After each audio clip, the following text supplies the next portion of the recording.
Hey guys, Dr. Berg here. In this video, we're going to talk about the pre and post workout meal myth. That's right, you heard me right. It's a myth. Now, I know so many people have told you you need to eat before the workout or after to basically replace your glycogen reserve or build more muscle mass. So let's talk about each one in depth. Number one, what is a glycogen reserve? You have a certain storage of sugar in your muscle. So glycogen is the storage of sugar. It's in the liver, it's also in your muscles, okay? It's not a lot. If you were to work out, it's going to be tapped out in about a half hour, okay? And then after that, you're going to be burning fat.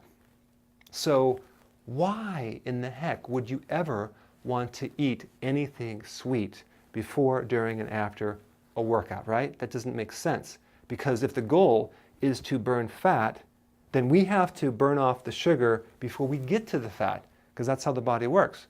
So everything after half hour is all sugar, and then after that is fat burning, okay? So the other thing is that if you were going to eat high concentrated protein like whey protein, the more concentrated that protein is, the more it will also trigger insulin. So a whole egg with fat has much less response for insulin than concentrated protein whey protein powder, okay?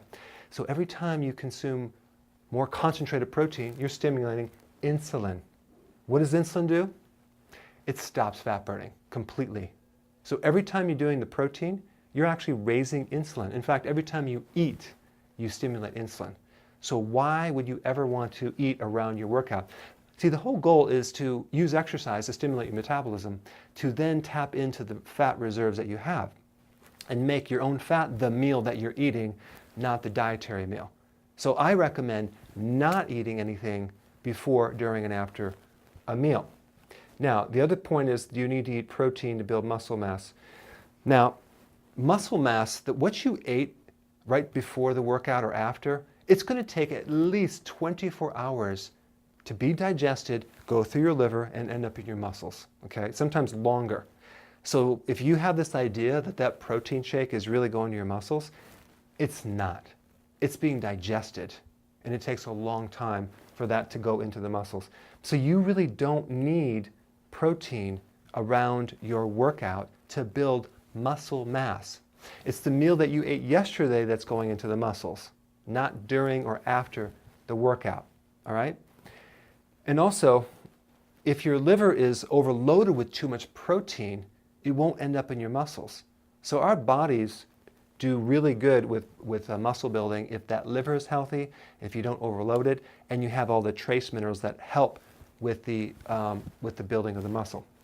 So what we want to do is we want to avoid insulin because insulin nullifies growth hormone. So take a look at this. When you exercise, you induce a stress event that breaks down your muscles, it burns up sugar in the muscles, and then you're going to eventually stop. And then your body's going to recover.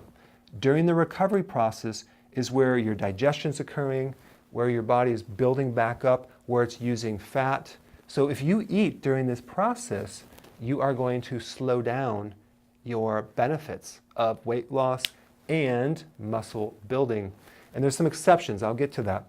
So the point is that the benefits of exercise actually occur 24 to 48 hours after you work out in the deep sleep. So a much better strategy would be to focus on getting a better sleep and not eating anything before, during, and after a workout, okay? Now, the exception is if you're an athlete.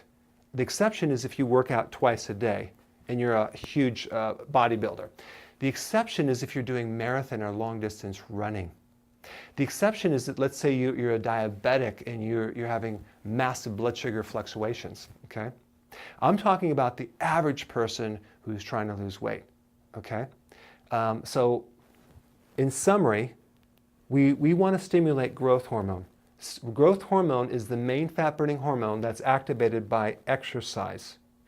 When you eat any food, for that matter, especially high concentrated protein or sugar, you're going to spike insulin.